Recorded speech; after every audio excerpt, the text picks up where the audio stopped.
Mr. Louis Ng.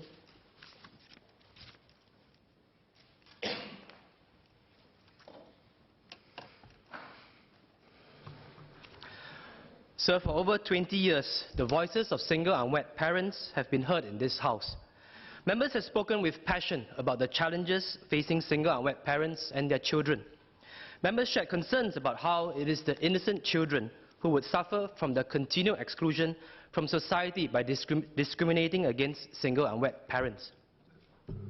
We all agree that intact families are ideal, but as members have previously raised, we live in an imperfect world. The single unwed is very often a victim of circumstance. In examining the inequalities faced by a single unwed parent, members, including myself, are not advocating for any extra assistance above and beyond what a couple receive. We merely ask that we not discriminate against single unwed and his or her child, and that we treat them equally and with dignity. Members have shared that a 2004 Cornell study concluded that children of single parents can do as well as children of dual parents if the single parent is able to provide a sufficiently supportive environment. Withholding support from an unwed parent could end up disadvantaging the child. 8 years ago, a member asked, and I quote, "Is the government looking at the unintended negative consequences that result from the policies affecting single unwed parents? Are we examining the policies to see if there is an effect on the health, development, and social mobility of the child? Are we looking to see if intergenerational poverty is more likely to result? Do we care more about a set of stated principles, or do we care more about the effects on our citizens? If the government wants to discourage the incidence of single unwed parents, there are much better ways that do not have such negative consequences." Unquote. What about housing for single unweds? Sir, 13 years ago, another member already raised concerns stating that this policy of not allowing single unweds to rent HDB flats on their own is an outdated policy. 22 years ago, another member posed this question in this House, quote, "Does it therefore become morally justifiable to deny an unwed mother and her child public housing, say a rental flat? Unwed mothers are not criminals. If denied public rental flat, what is their choice? The problem really is that unlike, say, London or New York, there is no large stock of affordable private housing for those who are deemed ineligible to qualify for public housing. There is no real free market in the supply of public housing. We therefore have to be really careful when we turn people out and ask ourselves where they will live." Unquote. 22 years later, I'm glad that things have improved significantly. The government has listened and responded positively. Just like married mothers, unwed mothers now have the full 16 weeks of government-paid maternity leave, and their children also qualify for a Child Development Account, or CDA. These are significant steps forward to level the playing field, but this playing field remains unleveled, as amongst several other issues, we have not resolved the issue of housing. Single unwed and their children need a roof over their head. We should look especially at single unwed parents under 35 years old. Those 35 years old or above can qualify for public housing under the single scheme. So we know they have a way out there. I also understand that in 2017, single unwed parents aged 35 years old have a median salary of $3,100. And those 36 years old and above have a median salary of $3,500. In stark comparison, single unwed parents under 35 years old have a median salary of only $600 in 2017. Their median salary has hardly changed over the years. It was $500 in 2013, $600 in 2014, $700 in 2015, and $600 in 2016. We need to ask ourselves, what option does a parent with a newborn and earning only $600 a month have? They clearly cannot afford alternative housing options, and they are then left with one last option, which is to stay with their family members. I agree with that, and we all wish that it happens. Last month, I filed a parliamentary question asking the Minister for National Development whether HDB will, deciding not just on a case-by-case basis and without receiving an appeal, allow a single parent and his or her child to get a HDB rental flat when the duo cannot afford alternative housing options and will otherwise have to share a bedroom with existing family members in the family's home or stay in the living room because there is no spare room available. The reply was yes, they qualify. I left Parliament elated that evening, happy that single parents with no other available options could qualify for a rental flat. The happiness was short-lived. At my Meet the People session that evening, Mary, not her real name, came to see me. She is a single unwed with a 5-year-old. Both her parents have passed on, and she was staying with her daughter in the living room of her sister's flat. She was able to earn only about $300 a month as she had to look after her daughter. She called HDB.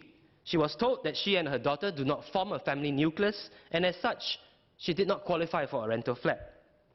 They did tell her that she can apply, but imagine the amount of anxiety a person desperate for a roof over their head faces when told you are ineligible for a rental flat.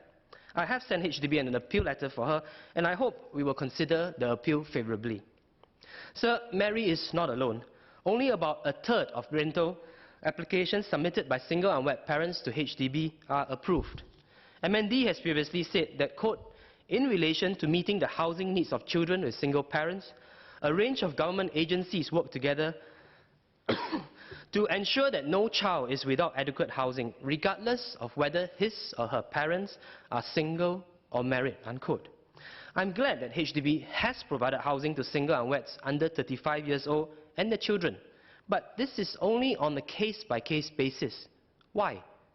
We all understand the rationale of a case-by-case review.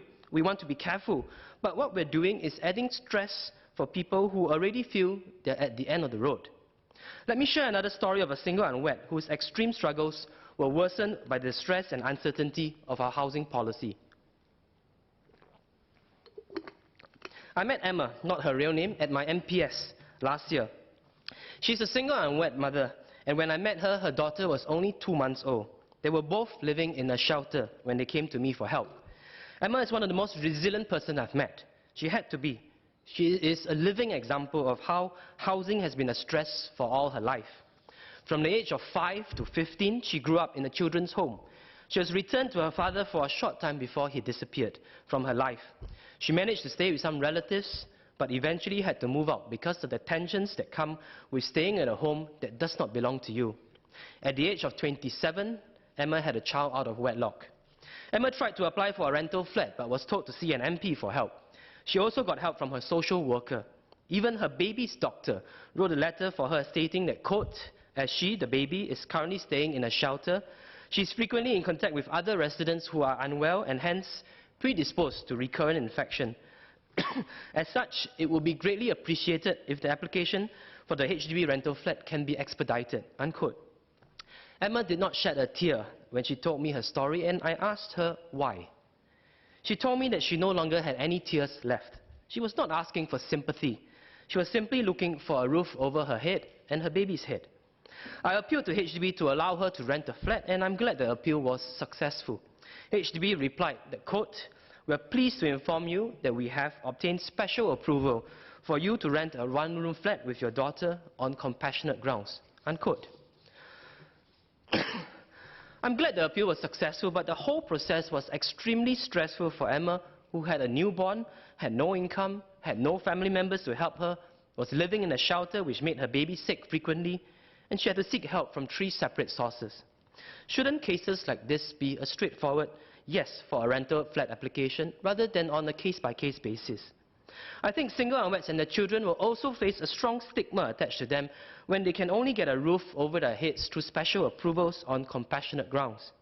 As a member had previously raised, I too question the logic where a divorcee with a child, a widower with a child, and even 2 orphaned siblings can be considered as eligible to apply for a flat from the HDB, but not a single unwed parent with his or her child. Why? Sir, surely there is some set of objective standards by which we can say, yes, you qualify for a public rental flat. Is there really a case where an unwed parent with no income, no assets, no family support should not qualify for a public rental flat? And so this is my first request.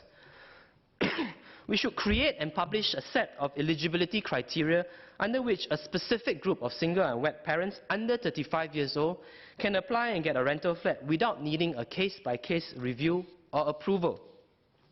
Since 2014, 380 single unwed parents have been successful in their application for a rental flat. This means that HDB should have enough data to identify clusters of people like Mary and Emma who undeniably need public housing.